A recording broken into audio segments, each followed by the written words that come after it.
In this video, I will discuss how you can convert image or icon into mouse cursor. This can give a unique look to your web visitor. Some cursor changes are built into the style sheet by default. For example, links changes the cursor into hand, inputs change the cursor into indicator.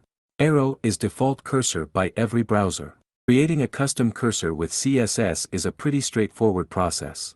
The first step you have to take is to find the image you want to use to replace the default cursor. You can either design yourself or get a PNG image from any images or icons sharing websites. Now move to the code. I have an image on the web page. My goal is when a visitor's mouse cursor moves over the image, the cursor should change to a heart shape. Look at CSS.